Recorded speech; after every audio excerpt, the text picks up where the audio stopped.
It was once the heart of the Mayan civilization that stretched across Central America, a great city known as Tikal. Its temples were the tallest in the Western world, monuments to its kings and architects. For centuries, Tikal grew larger, its science and arts flourished. Then 1,000 years ago, at the height of its power, the city was suddenly abandoned. What happened in this lost world?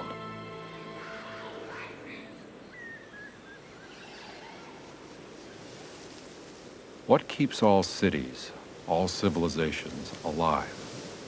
Then and now.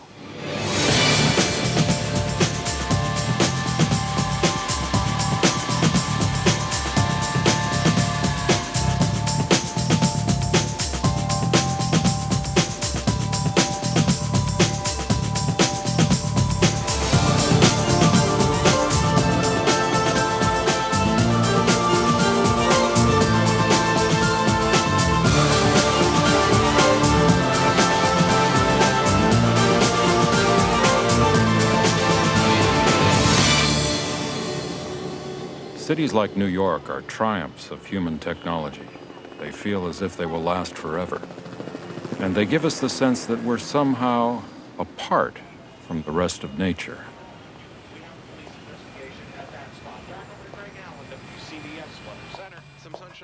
Wow, it's beautiful out In there. big cities, it's easy to take a lot of things for granted.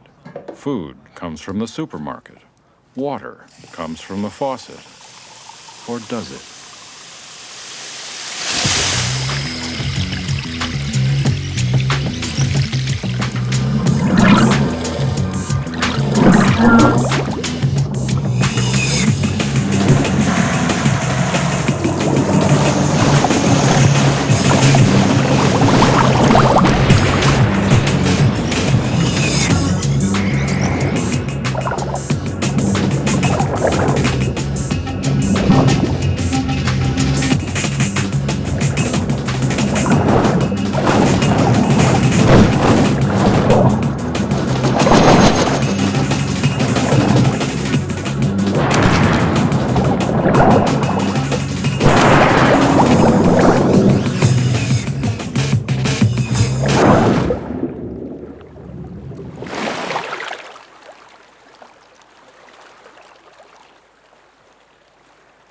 Eight million New Yorkers drink clean water from the Catskill Mountains, 100 miles away. If New York had to build water purification plants, it would cost billions. Here, nature provides that service, free of charge.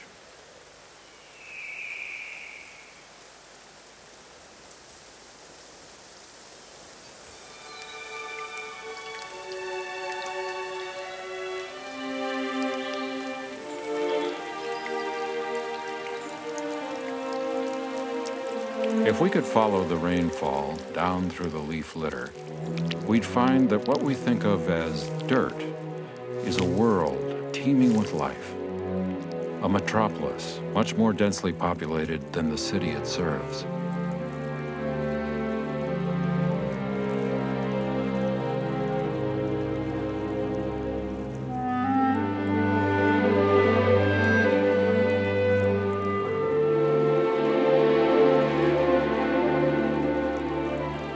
In every square inch, billions of microbes and other organisms go about their business, building and enriching the soil we grow our food in, helping condition the air we breathe, and cleaning the rainwater on its way downhill to the reservoirs. It's just one example of what scientists call biological diversity, the variety of interconnecting life that keeps things healthy all over the planet.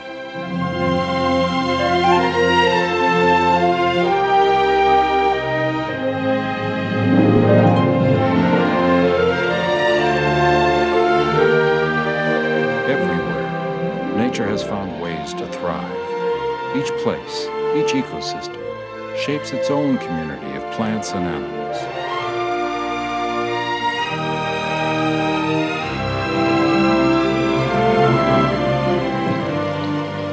In every ecosystem, there is a balance of relationships that keeps it working.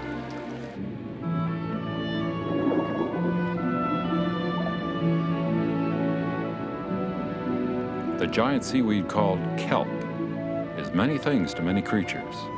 It's a hiding place.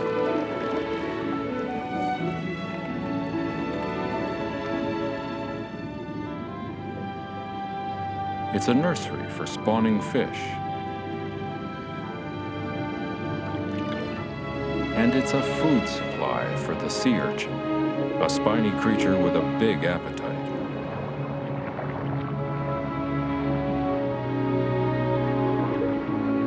If there are too many of them, urchins can virtually clear-cut the underwater forest. Until the 1970s, this was happening along the California coast, all because an animal that belongs here was missing. An animal that loves to eat sea urchins, the sea otter. It had been hunted almost to extinction for its thick coat of fur. Then, people decided to protect the sea otter by law, and their numbers grew.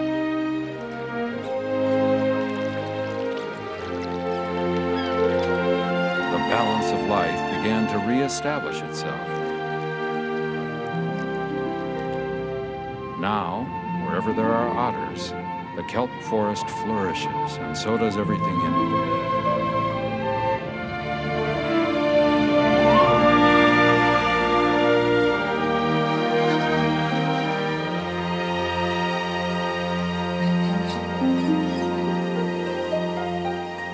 In the tropical forest, biological diversity reaches its peak. There are countless opportunities, and life seems to seize them all.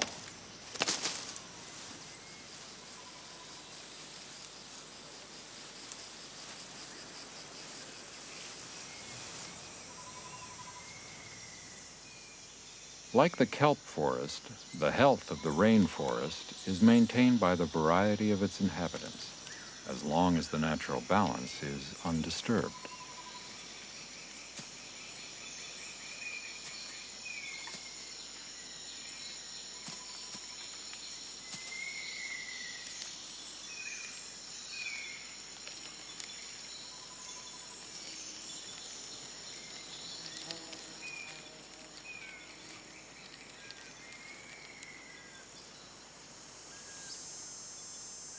Animals can't live without the habitats they're adapted to.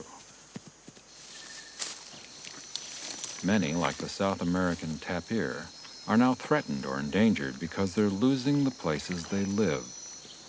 The forests are shrinking.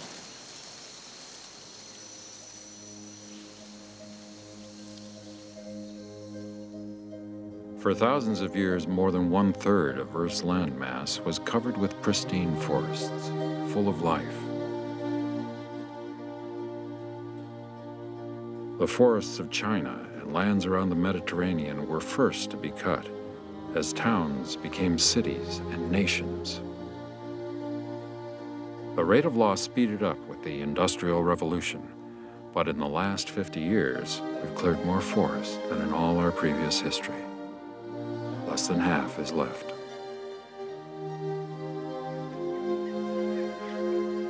Scientists estimate that thousands of species of animals, plants, insects, and other organisms are being driven to extinction each year, with unknown consequences. We are changing the world too quickly for animals to be able to change with it.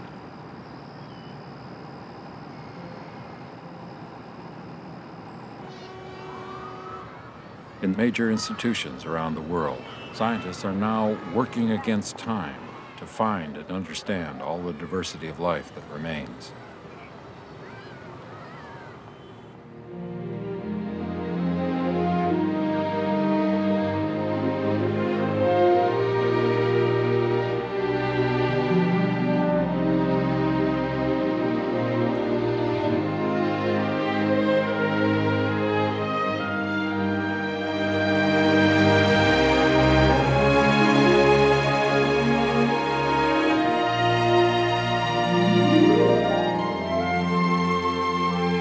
Nearly 2 million species, from beetles to blue whales, have been classified, but there could be 10 times that many still undiscovered.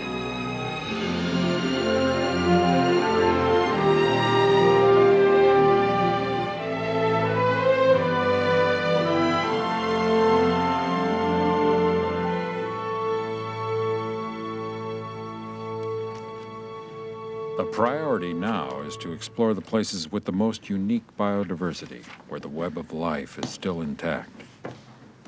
Fabian Michelangeli of the American Museum of Natural History is going back to his native Venezuela to join a rapid assessment team on an expedition to the fabled Lost World that inspired the novel by Sir Arthur Conan Doyle. I don't think we'll find a dinosaur on this trip, but in all of South America, there's no place more incredible than the Table Mountains of southern Venezuela. The expedition is being organized in the capital of Venezuela, Caracas.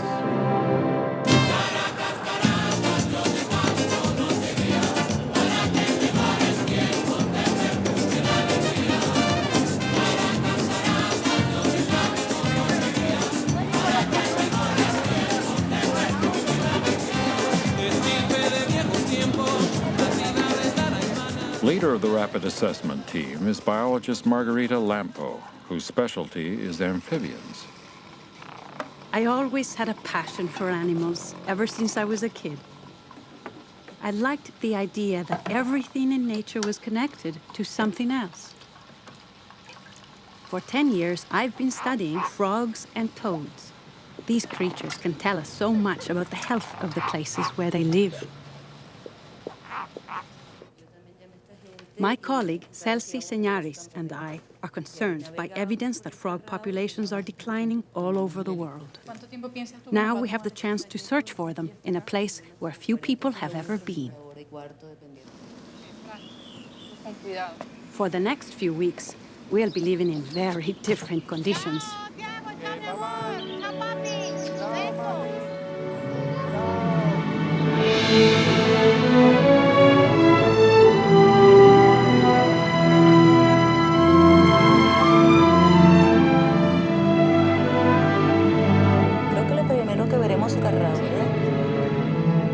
We're heading southeast toward Canaima. The plan is to meet our guide at the airstrip, go upriver by canoe, and then, hopefully, by helicopter to the top of Mount Roraima. Beneath us is the vast watershed of the Orinoco River.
Tonight we'll stay in a Pemon Indian village where we've hired a local boatman.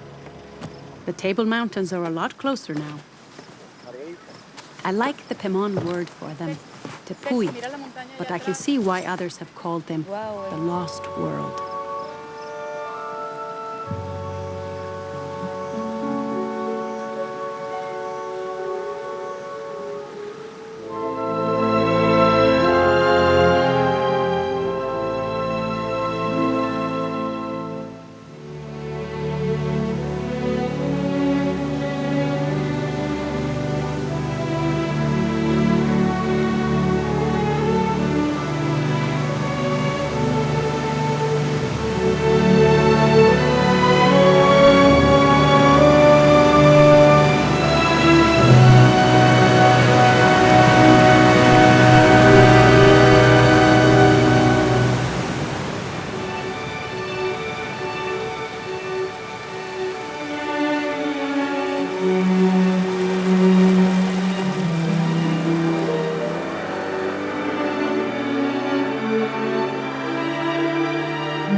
Now it's too shallow for the boat. We'll hike from here to the helicopter and explore the rainforest on the way.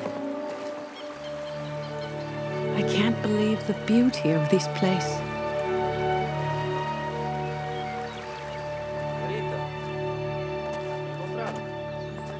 On the riverbank, we found some fresh tracks. Only hours ago, a jaguar was here. This tells us that the ecosystem still has a full range of biodiversity. Large predators control the number of mammals, like the coatamundi, so they don't overgraze the fruits and seedlings or steal too many birds' eggs. This balance helps ensure the health of the forest.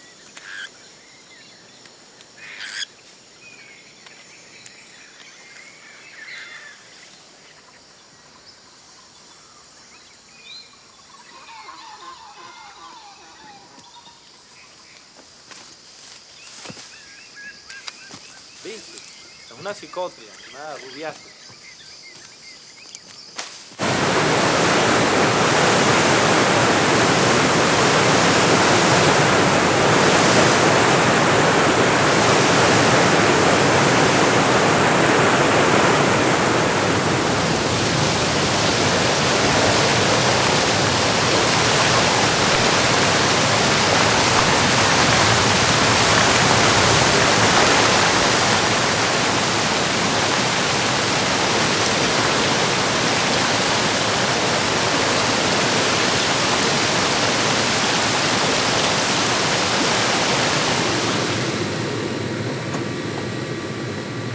Now this is it, the moment I've been thinking about for weeks. Our guide Nadine says these pilots know the mountains better than anyone.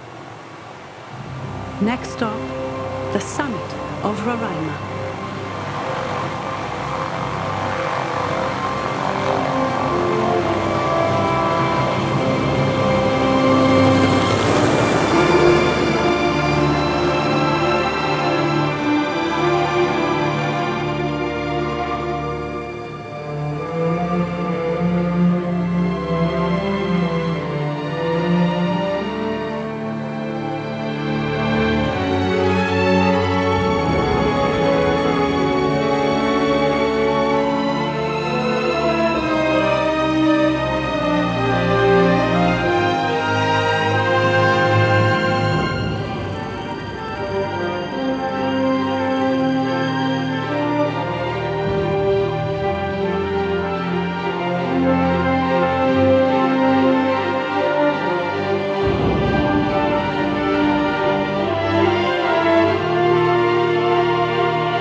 Island, lost in time, eroded by eons of wind and rain.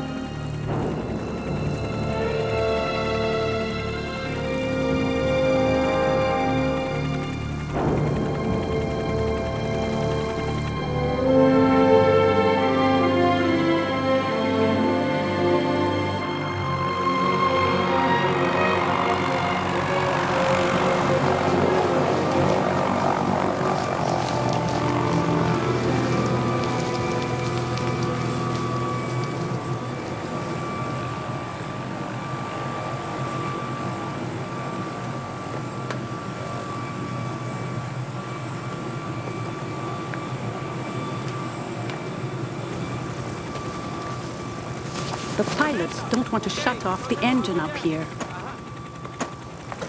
The weather changes too fast. They have to get out before the next storm, and one is coming in fast now. They'll be back with supplies in 3 days, if they can.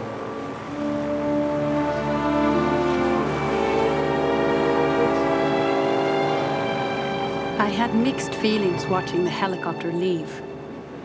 It was like being left alone on another planet, surrounded by images from the dawn of time.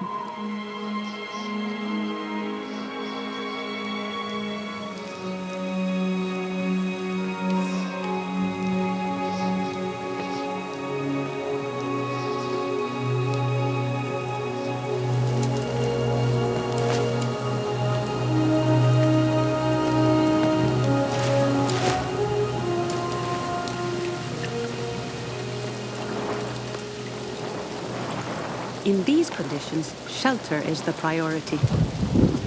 Signs will have to wait.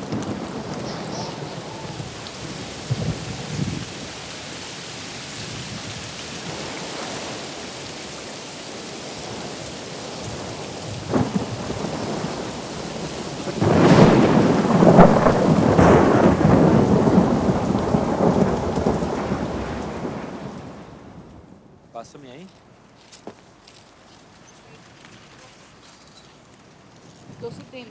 Okay. Roraima is a natural laboratory for studying the adaptation of species to harsh environments.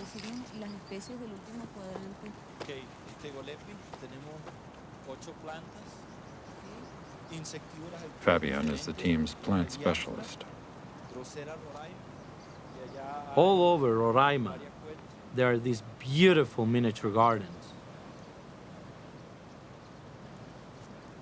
Most of the summit is bare rock, so the rain runs off quickly.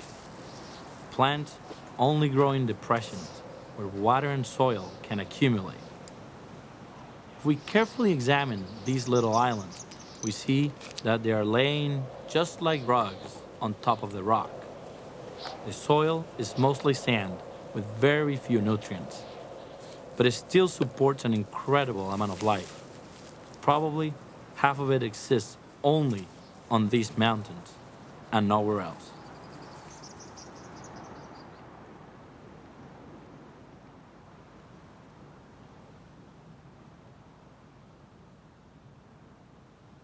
In this nutrient-poor environment, plants have evolved different strategies for survival.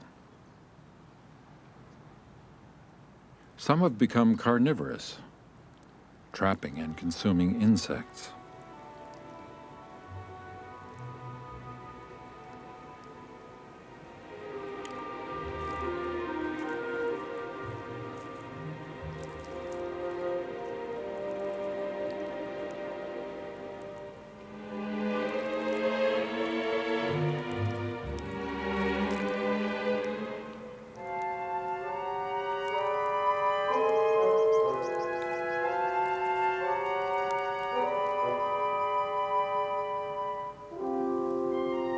Other carnivorous plants lure insects with vivid color and attractive scent, and their pitcher shape is also a perfect trap.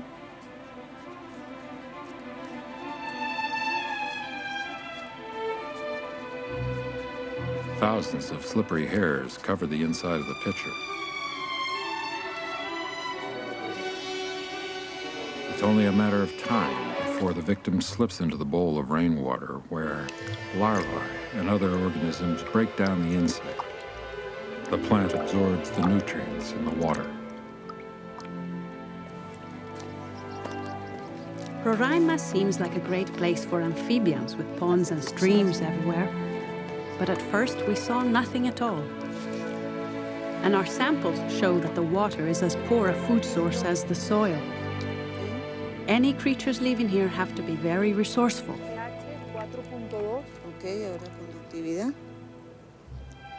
Then we found our first amphibians, tadpoles feeding on clusters of unhatched eggs. The mother frog apparently produced extra eggs, so her offspring would have plenty to eat.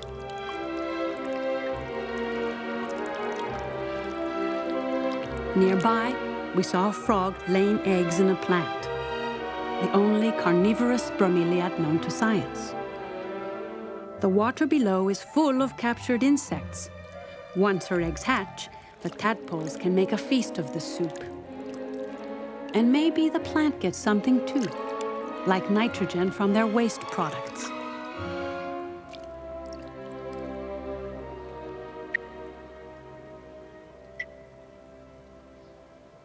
At dusk, we heard a sound we never heard before. Definitely amphibian, but strange. We looked for it until the sound stopped.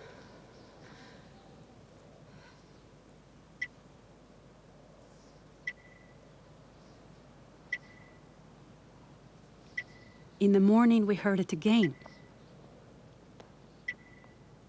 Celsi recorded the sound, but we never saw the creature that made it. Later, we did come across something truly unique. A tiny black toad threatened by a tarantula. It didn't jump. It just walked away and climbed the rock.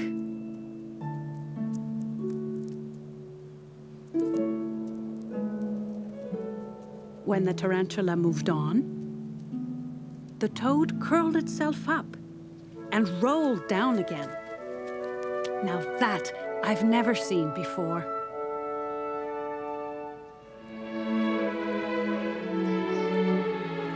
Why would nature produce a tiny toad that walks and rolls instead of jumping?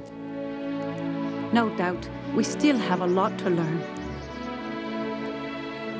People often ask me why we should care for creatures like this. Well, it may have something we need, like new medicine or chemicals. Or maybe because it is leaving proof of nature's ability to diversify and survive in ways we never even imagined.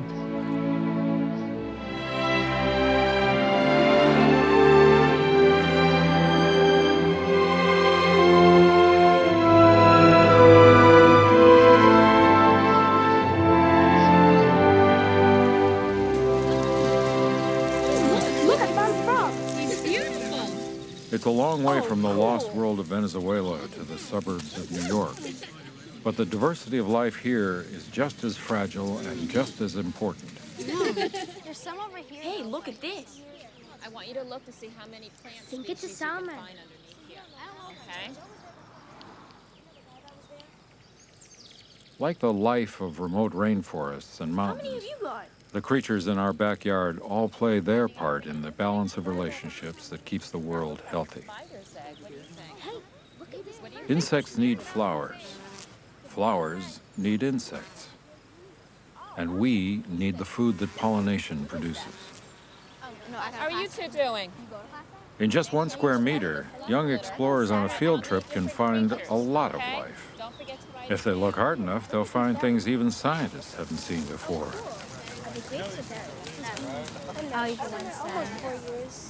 We all need to know what lives here, what it does, what it means to us.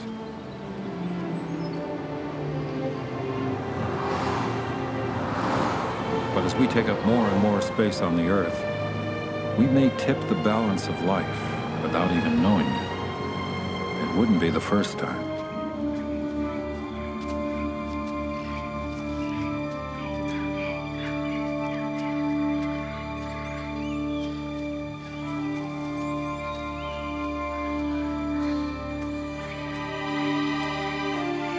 The lost city of Tikal was discovered just over a century ago, buried in the tropical forest of Guatemala. Experts still debate what happened to this metropolis of kings and priests, warriors and farmers, where the rare black jaguar, sacred to the Mayans, can sometimes be seen at dawn.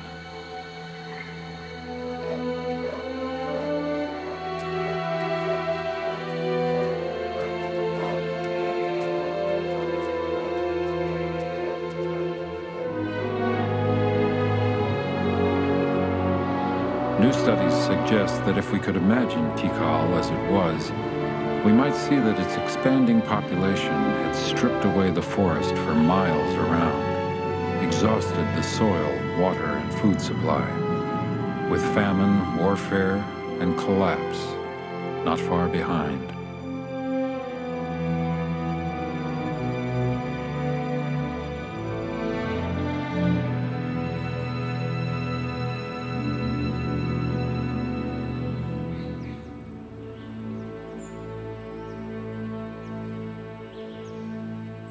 Over 1,000 years, the forest has returned, but the high civilization of the Mayans is no more. Did the people of Tikal lose their life support system without ever understanding it?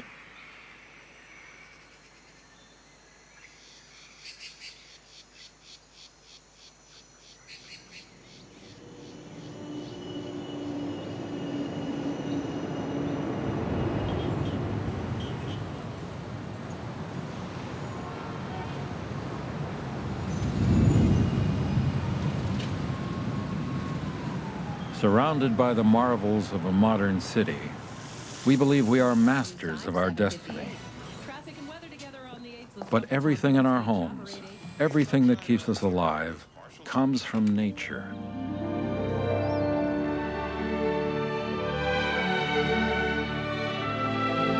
A 100 years ago, the people of New York had the foresight to preserve a critical part of its life support system, the mountain forests and soil that clean its drinking water.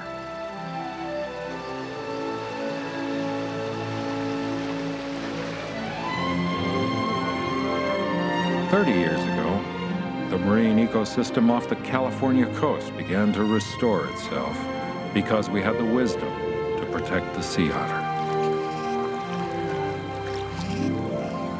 When we protect nature, we protect ourselves.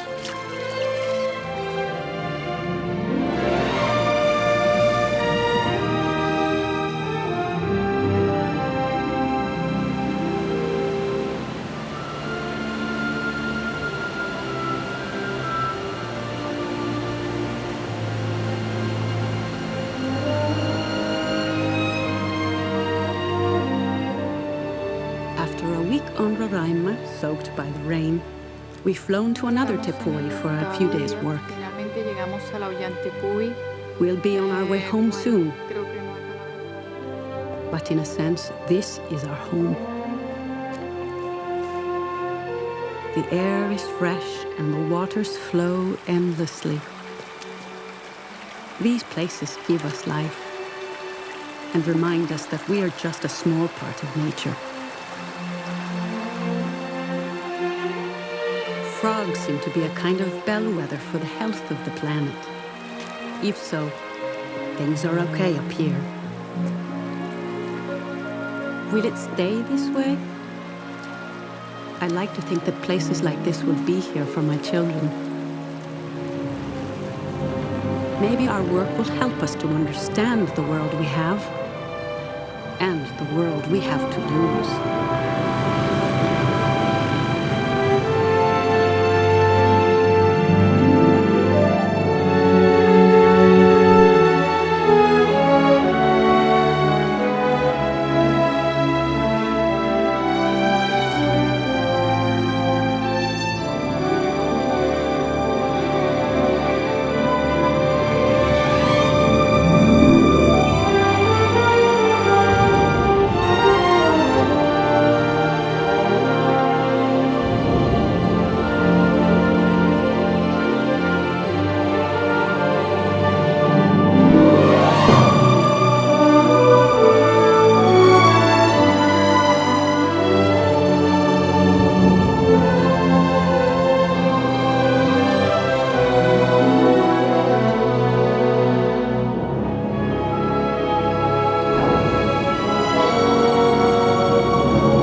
the wondrous diversity of life that still surrounds us.